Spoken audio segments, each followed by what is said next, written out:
चलिए आंसर करिए question.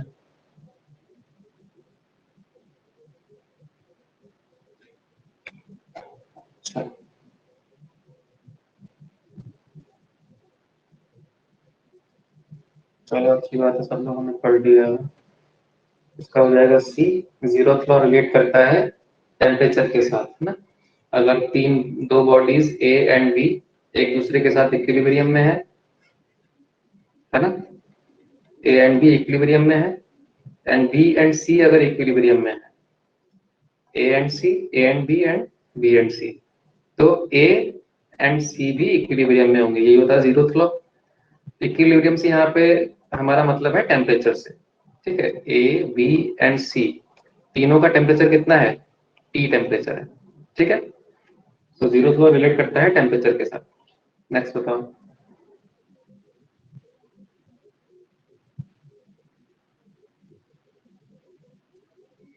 D है, कंपोजिट सिस्टम नाम का कोई सिस्टम नहीं होता है।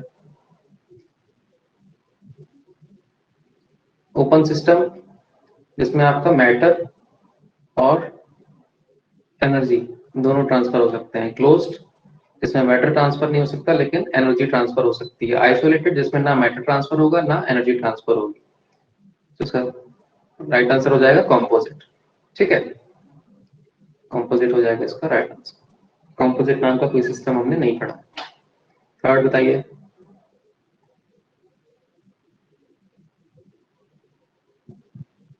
अभी बताया ओपन। ओपन का मतलब एनर्जी प्लस मास दोनों ट्रांसफर हो जाएंगे। क्लोज का मतलब एनर्जी ट्रांसफर हो सकती है, मास ट्रांसफर नहीं होगा, है ना। और आइसोलेटेड का मतलब ना तो मास ट्रांसफर होगा और ना ही एनर्जी ट्रांसफर होगी, ठीक है। तो ये हमने पूछा है यहाँ पे close system, not transferred in close system, तो इसका आंसर हो जाएगा मास, ठीक है। नेक्स्ट बताओ।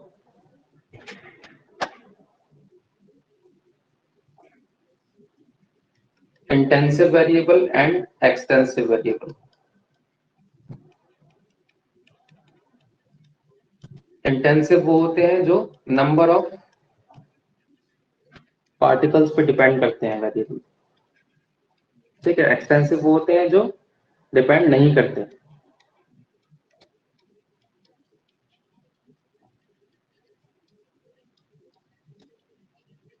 ठीक है। जैसे वॉल्यूम हो गया, चार्जेस हो गए, लेंथ हो गया, ये नंबर ऑफ पार्टिकल्स पे डिपेंड करेगा, है ना। लेकिन प्रेशर जो है ये एक्सटर्नल फीचर्स पे डिपेंड करता है, ये नंबर ऑफ पार्टिकल्स पे डिपेंड नहीं करता, ठीक है। इसीलिए ये हो गया एक्सटेंसिव वेरिएबल, ना कि इंटेंसिव वेरिएबल। नेक्स्ट बताओ। डी है इसका। ये अभी सारे क्वेश्चन आपके टेस्ट वाले ही चल रहे हैं, 20 तक आपके सारे क्वेश्चन वही चलेंगे जो यूनिट 1 के टेस्ट में आए थे, ठीक है। इसका डी हो गया। थर्मोडायनामिक इक्विलिब्रियम का मतलब है thermal equilibrium, mechanical equilibrium, chemical equilibrium, ठीक है। थर्मल इक्विलिब्रियम मतलब temperature is constant throughout, constant and same.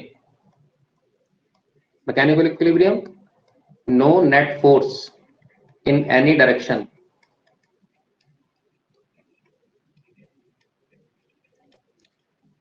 And chemical equilibrium का क्या हो गया मतलब कोई नया प्रोडक्ट हमारा फॉर्म नहीं हो रहा है, जो स्टेट है वही है, ठीक है। No change in the chemistry of the product,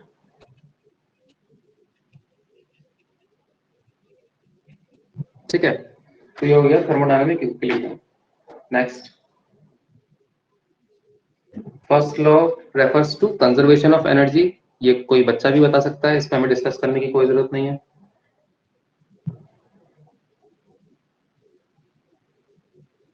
Vanshika ने सी लगा दिया, अनअटेनेबिलिटी ऑफ एब्सोल्यूट जीरो। ये बेटा थर्ड लॉ है, ये है थर्ड लॉ, ठीक है। नेक्स्ट, एरिया होगा, ये आर, आर की जगह एरिया होगा। एरिया अंडर पीवी कर्व, ठीक है। पीवी कर्व एक बनाते हैं यहाँ पे, इधर प्रेशर इधर वॉल्यूम, ठीक है।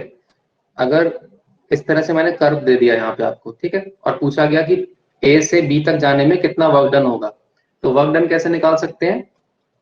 यहाँ से हमने ड्रॉप किए वर्टिकल लाइंस यहाँ पे परपेंडिकुलर, ठीक है, और इस लाइन के नीचे जो एरिया आ रहा है, ये जो एरिया है टोटल, इसको कुछ नाम दे देते हैं A B C and D.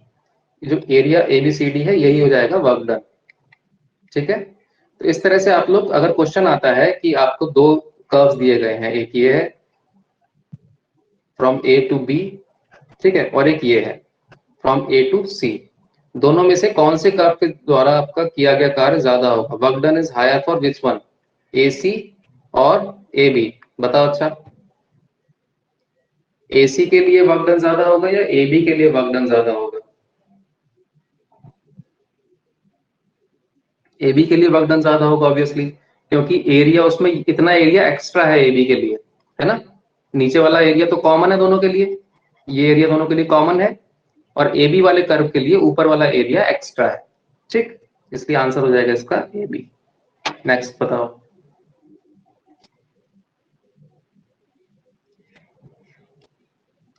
ये भी पीवी डायग्राम का क्वेश्चन है।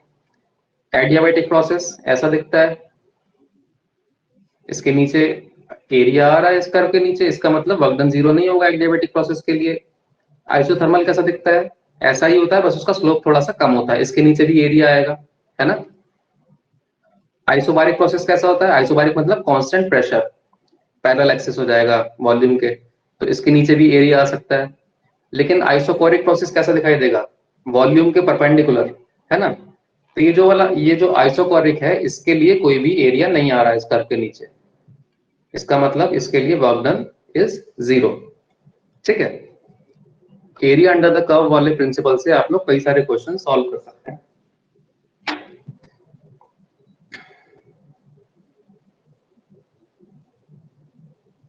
आंसर कीजिए इसको। सी होगा, है ना। फर्स्ट लॉ हमको मालूम है, del Q equals to D U plus del W, ठीक है। So for adiabatic process exchange heat is zero, del Q is equal to zero, so यहां से हमको ये पोर्शन मिल जाएगा equal to zero, so the answer is C, del W plus D U equal to zero. Question number 4, एक सेकेंड। Which one of the following is not an intensive variable? उल्टा हो गया क्या?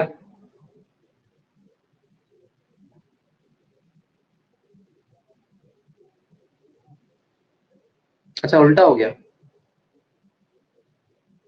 फिर तो मैंने ये इंटेंसिव और एक्सटेंसिव अभी जो बताया, ये भी उल्टा बताया होगा।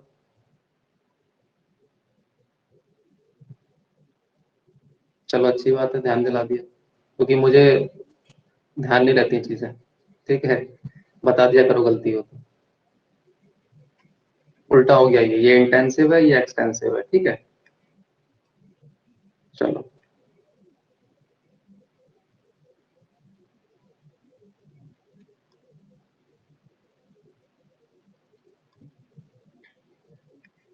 अब ठीक है।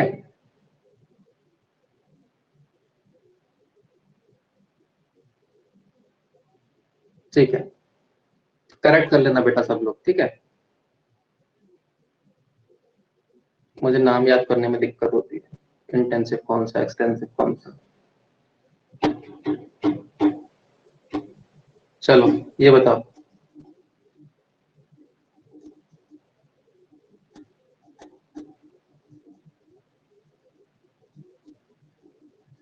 A machine which can work on its own without any external input,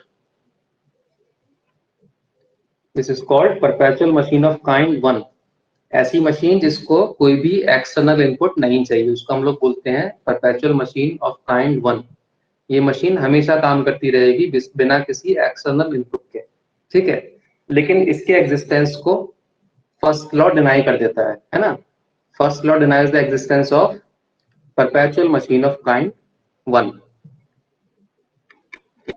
ठीक है। ये क्वेश्चन अधिकतर लोगों ने गलत किया था टेस्ट में, जहां तक मुझे ध्यान है। क्योंकि फर्स्ट लॉ हमारा कंजर्वेशन ऑफ एनर्जी पे बेस्ड है, और जो परपेचुअल मशीन ऑफ काइंड 1 है वो सीधे सीधे violation of conservation of energy है। एनर्जी इनपुट नहीं हो रही है लेकिन आउटपुट हमें लगातार मिल रहा है ना, तो ये वायलेशन है कंजर्वेशन ऑफ एनर्जी का, तो इसके एग्जिस्टेंस को फर्स्ट लॉ सीधे सीधे डिनाई कर देता है। ठीक है, चलिए नेक्स्ट बताइए।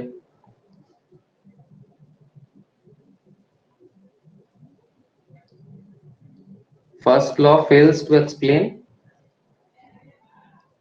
आइसोथर्मल को एक्सप्लेन कर देता है, एडियाबैटिक को भी, बाकी सारे प्रोसेस को भी, लेकिन यूनिडायरेक्शनल प्रोसेस को वो एक्सप्लेन नहीं कर पाता। यूनिडायरेक्शन का मतलब हीट किस डायरेक्शन में फ्लो होगी, है ना, ये हमें कौन बताता है, ये बताता है हमें एंट्रोपी, और एंट्रोपी का प्रिंसिपल आता है सेकेंड लॉ से। ठीक है, सो इसको एक्सप्लेन करने के लिए हमको सेकेंड लॉ की जरूरत पड़ती है। Next,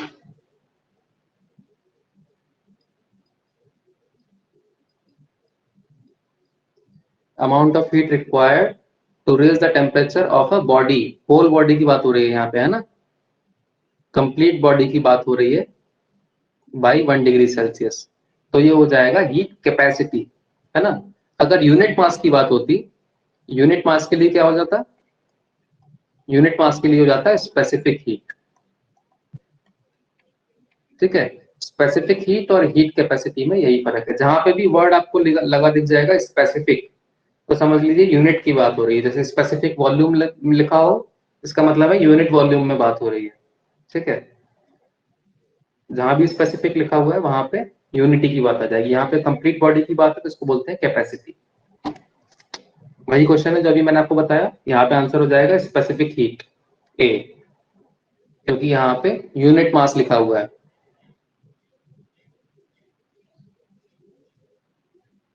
unit mass of an element, Cp minus Cv is equal to R for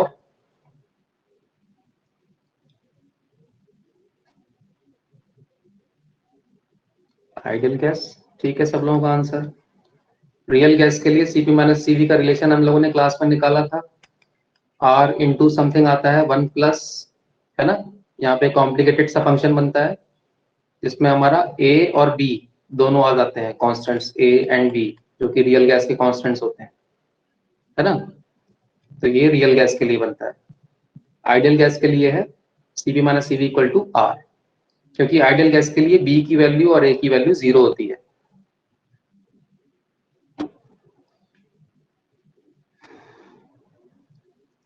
monoatomic के लिए degree of freedom XYZ, diatomic के लिए XYZ प्लस 2 रोटेशन, है ना, ट्राइटोमिक के लिए XYZ प्लस 3 रोटेशनल एक्सेस। ठीक है, तो ये हो गया 6, ये हो गया 5, ये हो गया 3, 3 5 6, आंसर इज बी। नेक्स्ट,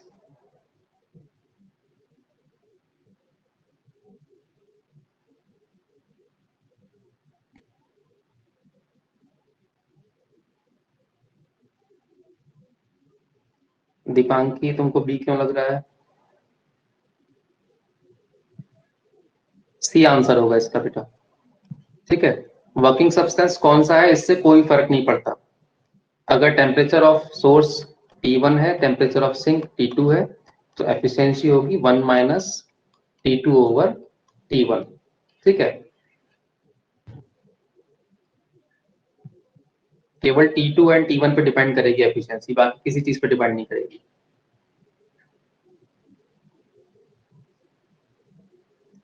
यहाँ पे ईटा आई का मतलब है, आई मतलब इरिवर्सिबल, एंड ईटा आर में आर का मतलब है रिवर्सिबल, और रिवर्सिबल का मतलब है, रिवर्सिबल केवल एक ही इंजन होता है, वो है कार्नोट्स इंजन। ठीक है, और कार्नोट्स इंजन से ज्यादा एफिशिएंसी किसी की भी नहीं होती है। ठीक है, इसलिए इसका आंसर हो जाएगा बी। कार्नोट थ्योरम का स्टेटमेंट यही कहता है कि most efficient engine is the Carnot's engine.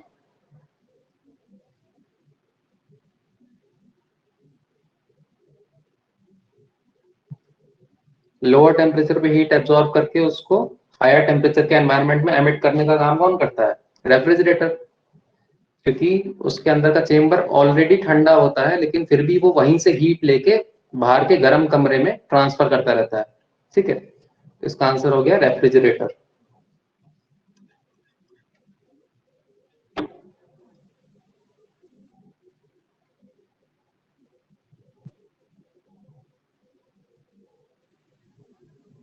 अच्छा, ये क्वेश्चन मैंने रिपीट कर दिया लग रहा है। Work done is zero in isochoric process. Isochoric process इसमें मतलब वॉल्यूम कांस्टेंट है।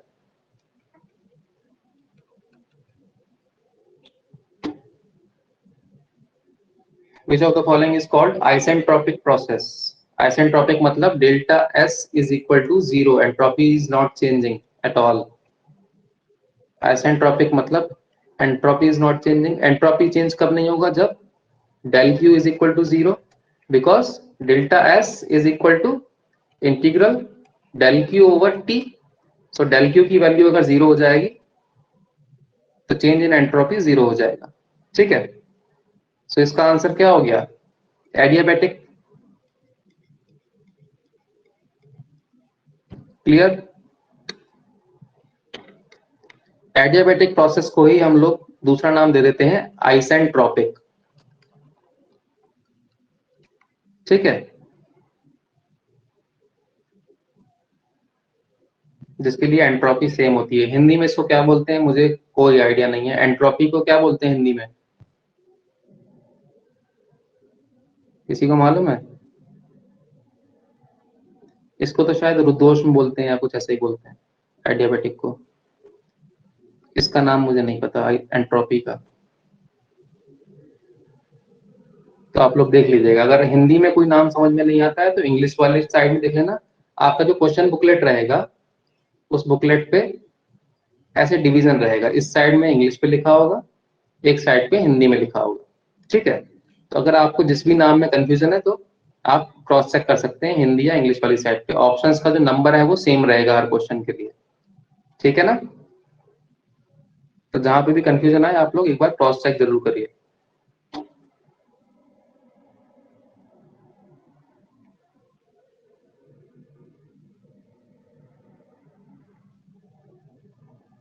ए हो जाएगा।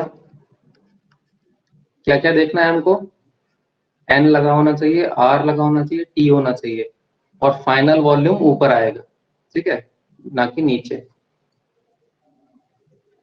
प्रेशर वाला ये सही है, इसका डी भी सही है, डी भी तो सही है। इसमें क्या गलती है? सब लोग ए बता रहे हो, डी में क्या गलती है? P V is equal to constant होता है ना? So P is equal to constant upon V. अगर V2 अपॉन V1 है तो उसको हम P1 अपॉन P2 लिख सकते हैं। तो इसका ए भी सही है और डी भी सही है। ठीक है, ये बात सबको समझ में आ गई? P1 बाई P2 कैसे आया? क्योंकि V2 की जगह पे हम लोग लिख सकते हैं कांस्टेंट अपॉन P2, ऐसे ही V1 की जगह लिख सकते हैं constant upon P1। So V2 over V1 is equal to P1 over P2। ठीक है, चलो नेक्स्ट।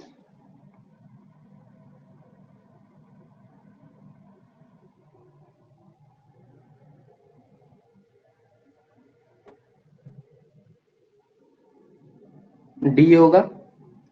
क्या क्या चेक करना है? आर होना चाहिए ऊपर, नीचे होना चाहिए गामा माइनस वन, और यहाँ पे initial temperature minus final temperature, क्योंकि एडियाबैटिक प्रोसेस में आपका इनिशियल टेम्परेचर हायर होता है और फाइनल टेम्परेचर लोअर होता है। क्यों क्यों होता है?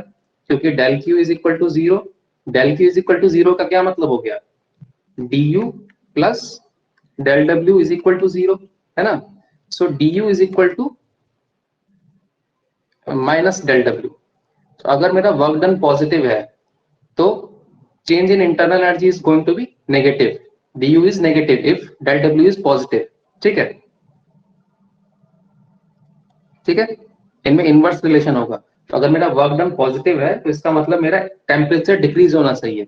इंटरनल एनर्जी किसका फंक्शन है? टेम्परेचर का। ये डिक्रीज हो रहा है, इसका मतलब टेम्परेचर डिक्रीज हो रहा है। ठीक है, सो यहाँ पे हो जाएगा T1 माइनस T2 अगर हमें वर्क डन पॉजिटिव चाहिए तो।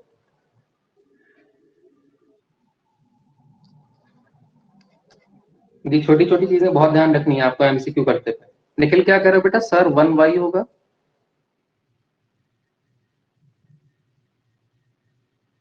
समझ नहीं आई बात तुम्हारी।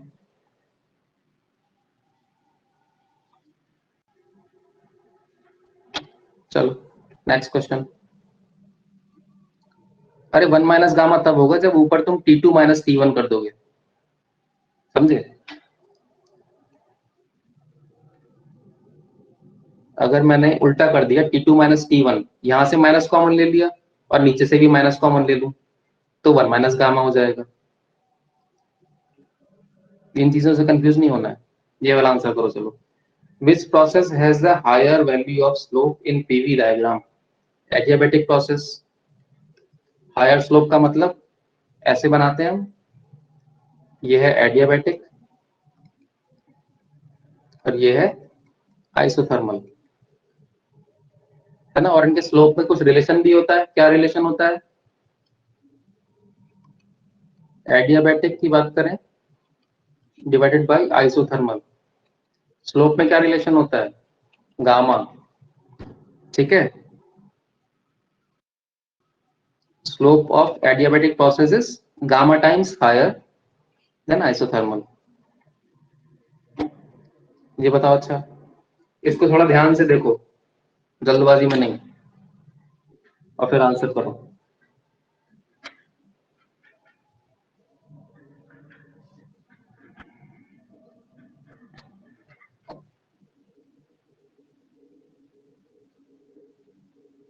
सब लोगों का आंसर चाहिए मुझे इस क्वेश्चन पे।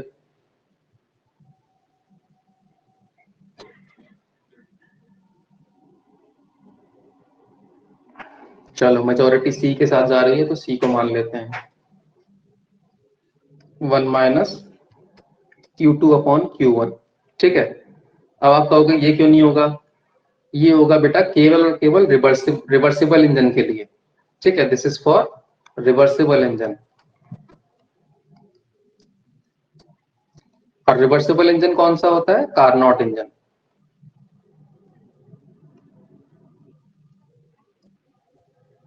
ठीक है? कार्नोट इंजन के केस में क्या होगा? कार्नोट के लिए Q2 over Q1 is equal to T2 over T1, ठीक है? तो ये रिलेशन तो कार्नोट के लिए भी ट्रू है, ठीक है? चाहे ये लिख दो चाहे ये लिख दो, लेकिन इरिवर्सिबल के लिए केवल हम इसको लिख सकते हैं, Q2 ओवर Q1 वाले को, ठीक है ना? चलो नेक्स्ट आंसर करो।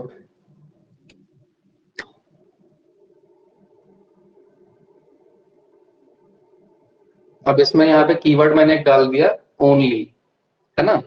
अगर कार्नोट इंजन की बात करें तो कार्नोट के लिए ए और सी दोनों ट्रू है, अगर यहाँ पे सिर्फ कार्नोट लिखा होता, लेकिन साथ में मैंने वर्ड डाल दिया only. Which of the following is correct only for Carnot engine? लेकिन ये वाला केवल कार्नोट के लिए करेक्ट नहीं है, ये वाला इरिवर्सिबल के लिए भी करेक्ट है ना? इसलिए हमारा ये ऑप्शन डिस्कार्ड हो जाएगा, हमारा केवल ये बचता है। केवल यही रिलेशन है जो केवल और केवल कार्नोट के लिए ट्रू होता है। निखिल ठीक है बेटा? सी नहीं होगा इसका। अगर मैंने ये ओनली वर्ड नहीं डाला होता तो सी हो जाता, ए और सी दोनों हो जाते, ठीक है? चलो,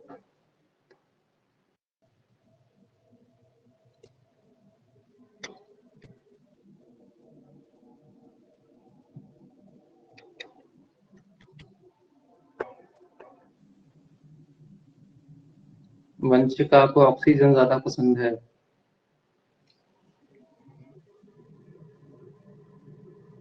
पीयूष को हाइड्रोजन पसंद है। चलो अच्छी बात है। Does not depend on the working substance, कई बार बता दिया। 1 माइनस T2 ओवर T1, इस बात को दिमाग में एकदम बिठा लीजिए। केवल डिपेंड करता है T2 पे और T1 पे, वर्किंग सब्सटेंस पे डिपेंड नहीं करता, ठीक है? चलो,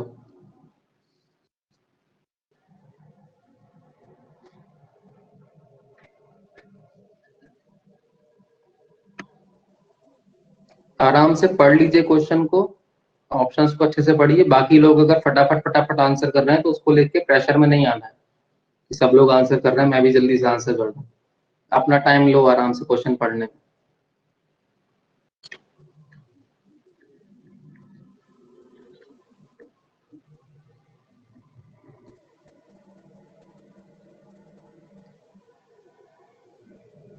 दोनों सही है ना, decreasing the temperature of sink, increasing the temperature of source, इसका मतलब आंसर हो गया both A and B.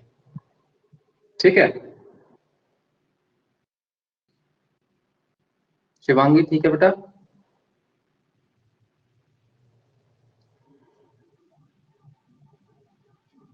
1 minus T2/T1 होता है, आपको ओवरऑल क्वांटिटी ये ज्यादा चाहिए है ना, तो अगर मैंने T2 को डिक्रीज कर दिया तब भी ये बढ़ जाएगा, T1 को इंक्रीज कर दिया तब भी ये बढ़ जाएगा, है ना।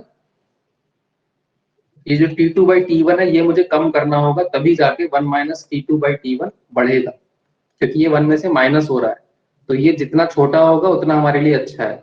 इसको छोटा करने के दो तरीके हैं, चाहे T1 को बढ़ा दो चाहे T2 को घटा दो। ठीक है चलो,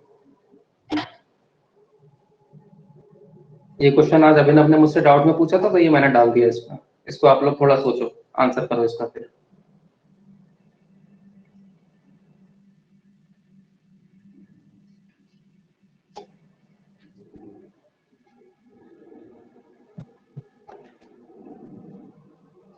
और डाउट्स पूछने आप लोग ज्यादा कोई आते ही नहीं हो, मुझे लग रहा है आप लोग क्वेश्चन वगैरह लगा रहे हो या नहीं लगा रहे हो, डाउट्स नहीं होते किसी को।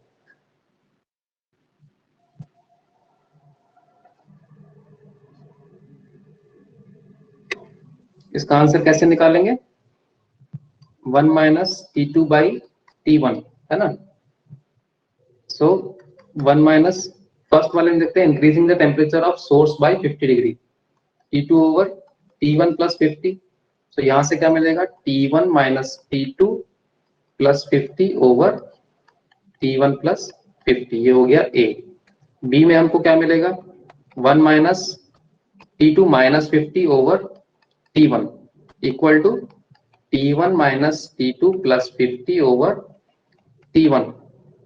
ठीक है, और सी में क्या मिलेगा, सी में मिल जाएगा 1 minus T2 minus 25 over T1 plus 25 equal to T1 minus T2 plus 50 over T1 plus 25। ठीक है, अब आप लोग ध्यान दीजिए कि जो न्यूमरेटर है वो सबके लिए सेम है, T1 माइनस T2 प्लस 50। ठीक है ना, सारे के सारे में न्यूमरेटर सेम आ रहा है, डिनोमिनेटर जिसका सबसे ज्यादा बड़ा होगा उसी के लिए 1 माइनस T2 ओवर T1 की वैल्यू सबसे कम होगी। तो डिनोमिनेटर किसका सबसे ज्यादा बड़ा है,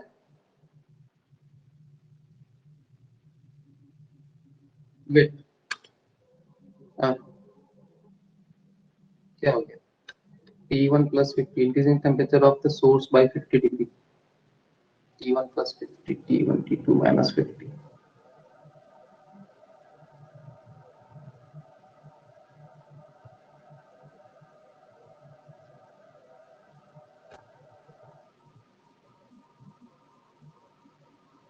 प्रियांशु तुम इसका बी लगा के चले गए थे ना उस टाइम,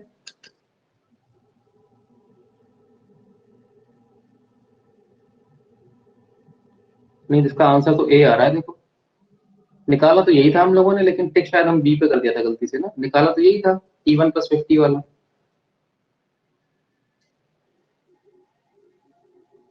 यही आंसर होगा, इसका ए होगा।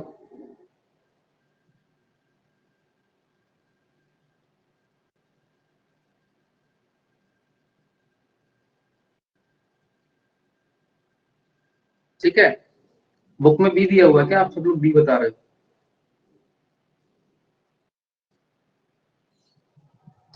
सब लोगों ने जो बी एकदम से बताया था एक साथ, वो कैसे बताया था मुझे ये बताओ। सारे के सारे लोगों ने इसका बी आंसर किया, वो कैसे किया। अच्छा तुक्का है, कहीं दिया भी हुआ है क्या बी।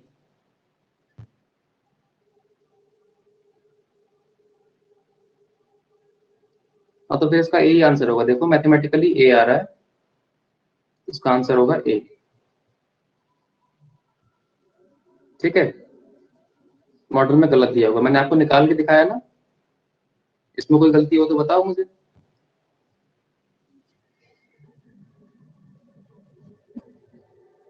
कैलकुलेशन मिस्टेक आप लोग को चेक कर लीजिए, क्योंकि गलतियां मैं बहुत करता हूँ। इसमें कोई गलती दिख रही है जो अभी किया है? 1 minus T two over T one plus 50, numerator आ गया T1 minus T two plus 50 upon T1 plus 50, ठीक है।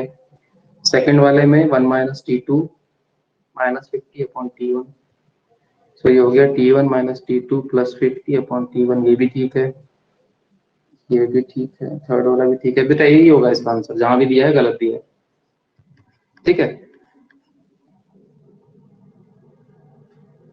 चलो ठीक कर लेना आप जहां भी दिया हुआ है। Which of the following is correct for a real gas, इसके बारे में हमने अभी थोड़ी देर पहले डिस्कस किया था। Cp minus Cv is greater than R for a real gas. ये किस केस में होगा? ये होगा आइडियल के केस में, ठीक है। और लेस देन R किसी के लिए भी नहीं होता। इसको आंसर करो, ये भी हमने अभी भी डिस्कस किया था।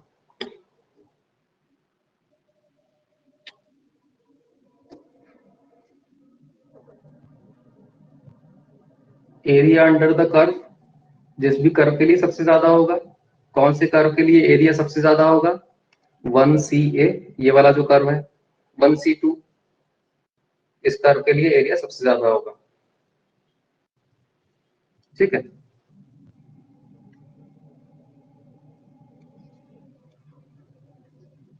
चलो, तो इसका आंसर हो गया ए। Next,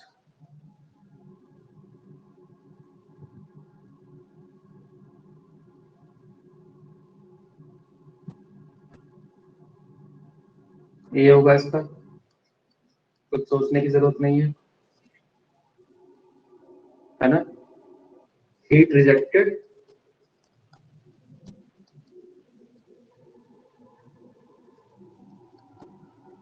upon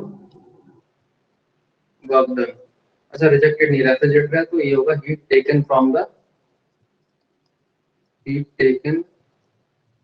the cold body. Rejected तो इंजन के केस में होता है, ठीक है। Heat taken from the cold body upon work done. Work done के लिए हम क्या करते हैं? Q1 minus Q2। Heat taken from the cold body is always Q2, ठीक है। तो ये हो गया Q2 over Q1 minus Q2, ठीक है। चलो नेक्स्ट,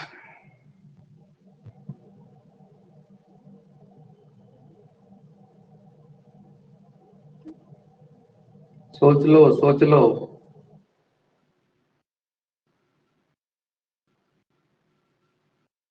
बी होगा आंसर इसका। ये कहां से लगा था?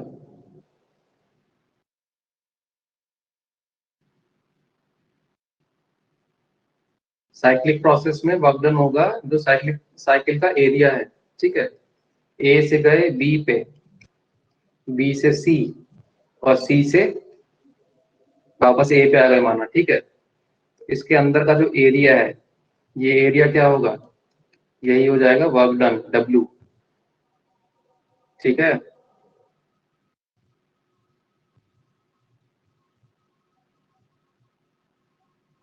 अगर साइक्लिक प्रोसेस में कोई वर्क होता ही नहीं तो बेटा इंजन कैसे काम करते हैं? सारे के सारे इंजन साइकिल में ही तो काम करते हैं ना। थोड़ा सा कॉमन सेंस भी यूज करना है। चाहे कोई सा भी इंजन हो, कार्नोट इंजन हो, डीजल इंजन हो, पेट्रोल इंजन हो, सारे के सारे साइक्लिक प्रोसेस हैं, ठीक। अब बताओ, अब होगा जीरो ना? क्यों जीरो होगा? Because internal energy is function of state, function of state. और साइक्लिक प्रोसेस के लिए क्या होता है? Initial state is equal to final state,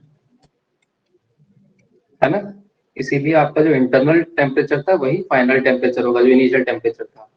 इसका मतलब UF is equal to UI, delta U is zero, ठीक है। बताओ।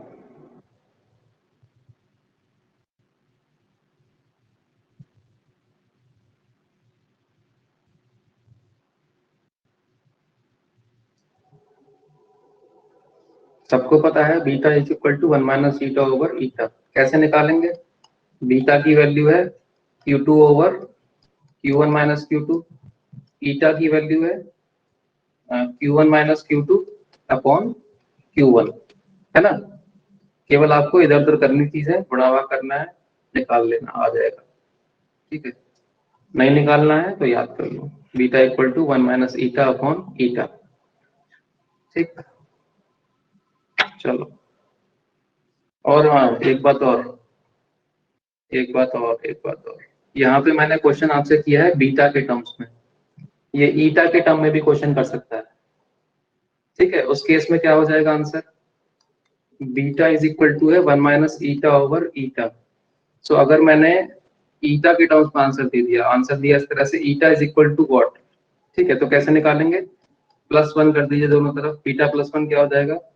1 minus eta plus eta upon eta. ठीक है, तो यहाँ से मिल गया 1 बाई ईटा। सो ईटा के टर्म्स में क्या वैल्यू हो जाएगी? Eta is equal to 1 by 1 plus beta. ठीक है, तो ये रिलेशन भी ध्यान रखना है, चाहे ये पूछ लेगा एग्जाम में, चाहे तो ये पूछ लेगा, दोनों में से कोई भी पूछ सकता है। कोई एक याद रखोगे तो दूसरा अपने आप निकल आएगा। चलो, in a Carnot engine, when heat is taken by a perfect gas from the hot source, then the temperature of the source, बताओ क्या होता है टेम्परेचर के साथ? सोर्स का टेम्परेचर घटता है, बढ़ता है, क्या होता है? ध्यान से एक बार देख लेना, वर्ड यूज हुआ है यहाँ पे सोर्स।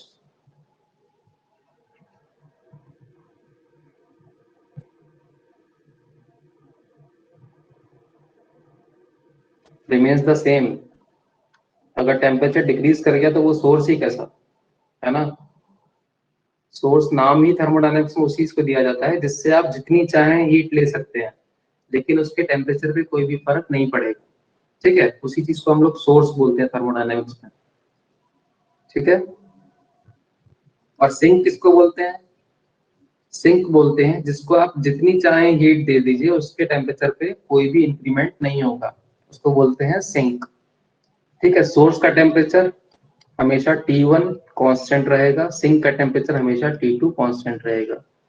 ठीक है, ये आइडियल चीजें हैं, रियल में ऐसा नहीं होता, लेकिन आइडियली थर्मोडायनेमिक्स में जो हम अज्यूम करते हैं वो यही करते हैं कि सोर्स का मतलब जैसे समुद्र है हमारे पास, समुद्र में से आप पानी निकाल लोगे उससे कोई फर्क नहीं पड़ेगा, तो वही हो गया सोर्स। ठीक है, चलो।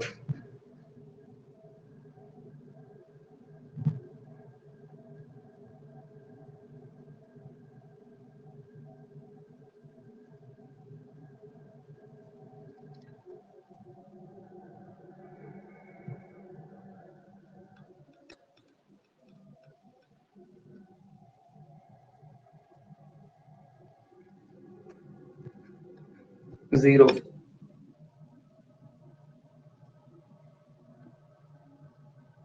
नहीं दिख रहा है क्या? दिख तो रहा है बेटा। ठीक, वर्किंग सब्सटेंस की एंट्रोपी पे कोई भी फर्क नहीं पड़ेगा। ठीक है, ये बता दो। अच्छा,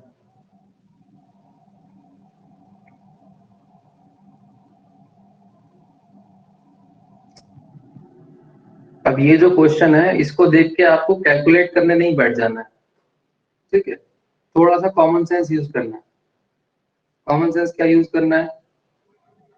एफिशिएंसी निकालने के लिए हम लोग क्या यूज करते हैं? Work done upon heat input, है ना, यही यूज करते हैं। तो वर्क डन ऊपर आता है, और ऊपर हमें पता है फॉर्मूले में क्या रहता है, T1 माइनस T2 रहता है। एफिशिएंसी के फॉर्मूला में नीचे रहता है T1। T1 हीट कहाँ से मिलता है? सोर्स से मिलता है, सोर्स का टेम्परेचर है T1। ठीक है, तो हीट इनपुट को हम लोग T1 से रिलेट कर सकते हैं, और वर्क डन को T1 माइनस T2 से रिलेट कर सकते हैं।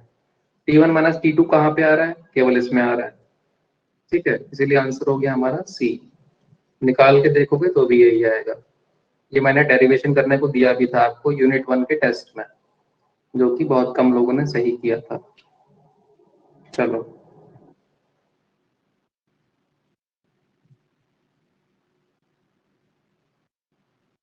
अरे वाह, अरे वाह,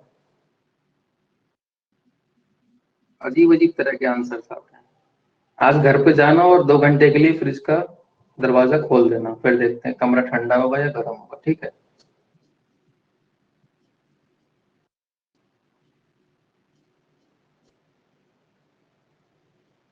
गर्म होगा बेटा।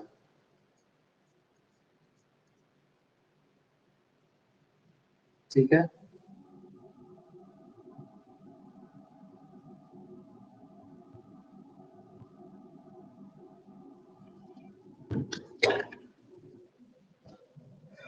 चलो ये एक मैंने कैलकुलेटिव क्वेश्चन डाल दिया आपके लिए, करके बताओ इसका आंसर। ये सिर्फ इतना ध्यान दिलाने के लिए डाला है कि डिग्री सेल्सियस को केल्विन में कन्वर्ट जरूर करना है। इसको डालने का पर्पज सिर्फ ये है, वरना ये कोई तो क्वेश्चन नहीं है कि मैंने डाल दिया उसमें। तो T1 है यहाँ पर 100 डिग्री सेल्सियस, मतलब 100 + 273। T2 है 50 + 273। ठीक है, ऊपर तो डिपेंड नहीं करता, क्योंकि ऊपर तो T2 - T1 है, सॉरी T1 - T2 है, तो ये माइनस माइनस चला ही जाएगा, ऊपर तो आ जाएगा 50 डिफरेंस में। नीचे क्या है T1, तो T1 की जगह पे आ जाएगा 373, है ना, 373 आ जाएगा। परसेंटेज में निकालना है तो 100 से मल्टीप्लाई कर दिया, अब निकाल लो कितना होगा। इससे एक टाइम जाएगा। ठीक है, इधर क्या बचा, 27 27 27, 127, है ना, 127, इधर आ गया 0। ठीक है, 3 × 3 = 9, 3 × 4 = 12, है ना, तो ये ज्यादा हो जाएगा, मतलब यहाँ पे आएगा 13.4। ठीक है, मैं ऐसे इसलिए बोल रहा हूँ क्योंकि मैं आज थक गया हूँ। ठीक है, चलो, क्लियर है। इसके अलावा आपका कोई क्वेश्चन है तो आप आके कभी भी पूछ सकते हो। 7 करोड़, 7 करोड़ कहाँ जीत गए बेटा, तुम्हारा तो बी वाला वहीं गलत था, और बताने के बाद भी तुम गलत ऑप्शन लेके चले गए, बी वाला। 3,20,000 जीते तुम। ठीक है, 3 20, 15वें क्वेश्चन से सीधे 3 20 पे।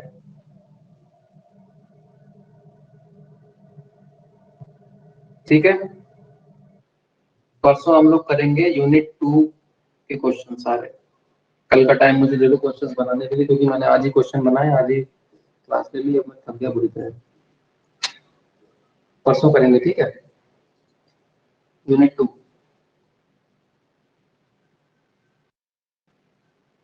क्या हुआ, कोई जवाब क्यों नहीं दे रहा?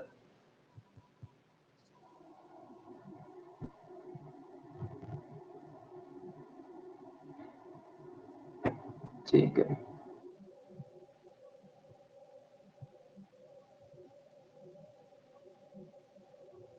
मैक्सिमम क्वेश्चंस आपके रिवाइज हो गए होंगे, फिर भी अगर और कुछ एक्स्ट्रा लगता है जो बुक्स में दिया हुआ है, कहीं भी दिया हो, गलत सलत बहुत दिया होगा, क्योंकि आप लोग मॉडल वगैरह से पढ़ रहे हो, उसमें बहुत सारे क्वेश्चन गलत दिए होंगे, तो जहां भी कंफ्यूजन है लेके चले आना। ठीक है, कल कॉलेज में आपको एंट्री नहीं मिलेगी, क्योंकि एंट्रेंस है, एमएट उसका, सॉरी एलएलबी का, एलएलएम का एंट्रेंस है, इसलिए कल मत आना कॉलेज में, जहाँ तक है। नोटिस भी शायद पड़ जाएगा, एंट्रेंस एग्जाम है तो कल मत आना। अरे भूल नहीं गए, टाइम नहीं मिल रहा था बेटा बहुत अच्छा, आज भी पूरे दिन यहीं बैठ के बनाया है। चलो ठीक है, परसों क्लास करेंगे यूनिट 2 की। और एक बात, एमसीक्यूज है तो जैसे आप यहाँ पे अपना आंसर चेंज करते हो, वहां पे चेंज नहीं कर पाओगे, वहां पे आपने एक बार अगर सर्किट डार्क कर दिया तो कर दिया। ठीक है, इसलिए ये गलती मत करना, ये डार्क कर दिया फिर सिर पकड़ के बैठ गया, ये तो गलत हो गया मुझसे, ये काम मत करना, एक बार सोच लेना, अच्छा खासा टाइम होता है, 2 घंटे मिल रहे हैं, 2 घंटे बहुत होते हैं। ठीक है, इसलिए आराम से सोच समझ के उसके बाद सर्किट ब्लैक करना। ठीक,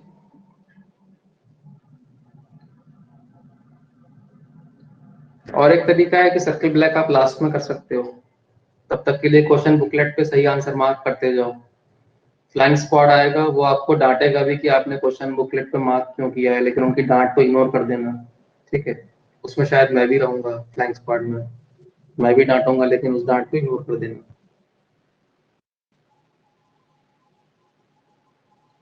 सबसे सही तरीका यही है कि आप क्वेश्चन बुकलेट पे मार्क कर लो सही आंसर, और उसको बाद में एक साथ ब्लैक कर, बाकी आपकी इच्छा है। कौन सा वाला क्वेश्चन बेटा? 1 - गामा वाला?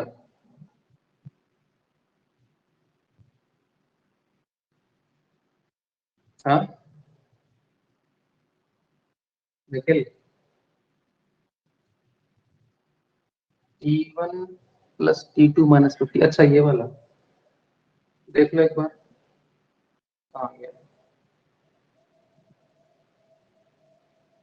है ना।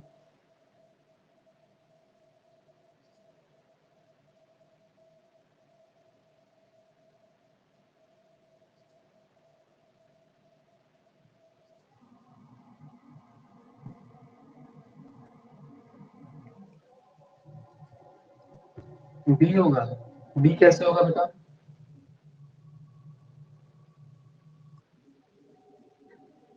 बी कैसे होगा?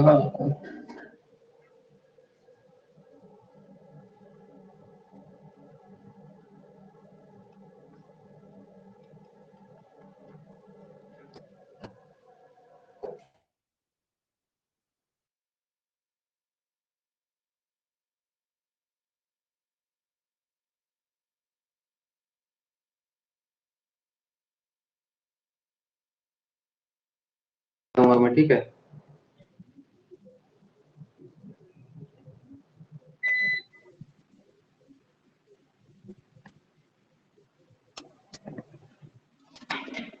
आवाज आ रही है आपको? बेटा लाइट चलेगी तो क्लास मुझे यहीं पे खत्म करनी पड़ेगी, ठीक है। परसों मिलते हैं, परसों वाली क्लास में मैं तुम्हें क्लियर कर दूंगा ये। तब तक आप लोग देखना, कोई भी आपको कहीं पे गलती लग रही है, कुछ लग रहा है तो, क्योंकि मैंने बहुत दिन से कुछ छुआ नहीं है, एकदम से रिफ्रेश भी कुछ नहीं है। अगर कहीं पे गलती हुई है तो आप लोग देख लीजिए, जैसे ये वाला गलत हुआ था। कौन सा वाला गलत हुआ था? इंटेंसिव एक्सटेंसिव वाला ना?